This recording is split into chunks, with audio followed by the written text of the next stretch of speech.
নমস্কার বন্ধুরা, ঝানা কিচেন সবাইকে স্বাগত। আশা করি সবাই ভালো আছেন। আজকে একটা রেসিপি নিয়েছি। আজকে তৈরি করব চিংড়ি দিয়ে ফুলকপির মাখা চচ্চড়ি। আমরা ফুলকপিকে বেশি বড় না বেশি ছোট না এভাবে কিউব করে কেটে নিয়েছি, আর সাথে একটি বড় সাইজের একটি আলু এভাবে কেটে নিয়েছি।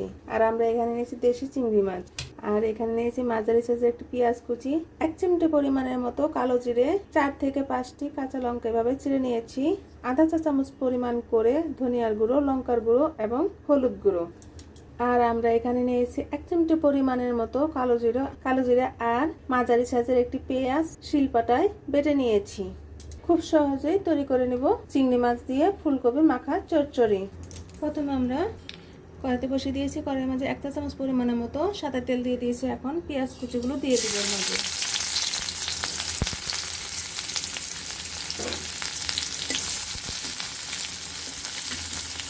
পেঁয়াজগুলো বেশি লালচে করে ভাজবো না। এখন 1 চিমটে পরিমাণের মতো কালো জিরে দিয়ে দিব।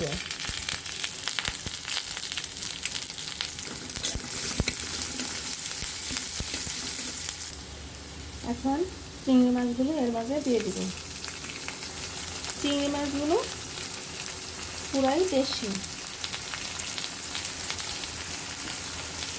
এখন আমরা হলুদ গুঁড়ো, লঙ্কার গুঁড়ো, ধনিয়ার গুঁড়ো এবং কাঁচা লঙ্কা কুচি দিয়ে দিব এর মাঝে।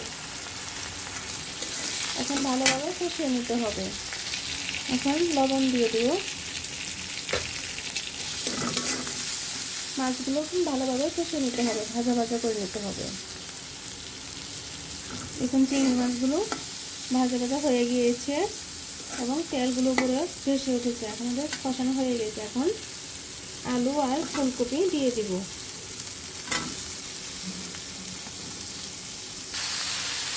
এখন ফুলকপি এবং মশলাগুলো ভালোভাবে এভাবে কষিয়ে নিতে হবে। এখন কপিগুলো ভালোভাবে এভাবে চিংড়ি মাছের সাথে কষিয়ে নিতে হবে। একবার যে খাবে সে বারবারই খেতে চাইবে, এতটাই টেস্ট হয়। দেশি চিংড়ি মাছ হলে তার কোনো কথাই হয় না।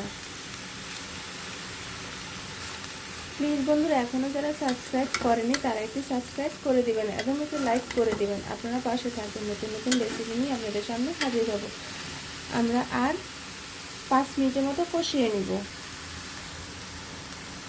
এখানে কপিগুলো কষানো হয়ে গিয়েছে।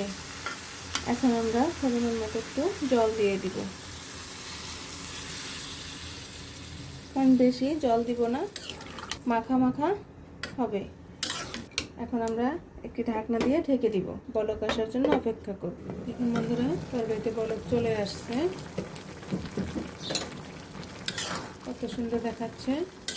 আলুগুলো প্রায় সিদ্ধ হয়ে গিয়েছে। এখন উল্টিয়ে পাল্টে নেব। বেটে রাখা আলু, জিরে আর পেঁয়াজ, আর অন্য কোনো কিছুই না, শুধু কালো জিরে আর পেঁয়াজ এখানে ইউজ করব। একবার হলেও বাসায় এভাবে ট্রাই করে দেখবেন, কতটা টেস্ট হয়। এখন ভালোভাবে মশলাটা মাখিয়ে আবার ঢেকে দেব।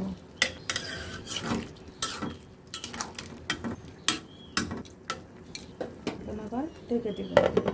দেখুন আমাদের চিংড়ি কপি মাখা চচ্চড়ি হয়ে গিয়েছে। এখন আমরা নামিয়ে নিব। দেখুন বন্ধুরা, আমাদের দেশি চিংড়ি ফুলকপি মাখা চচ্চড়ি কত সুন্দর দেখাচ্ছে। খেতে অনেক টেস্ট হয়েছে। আপনারা অবশ্যই কমেন্টে জানাবেন কেমন হলো। ভিডিওটি দেখার জন্য ধন্যবাদ। Thank you.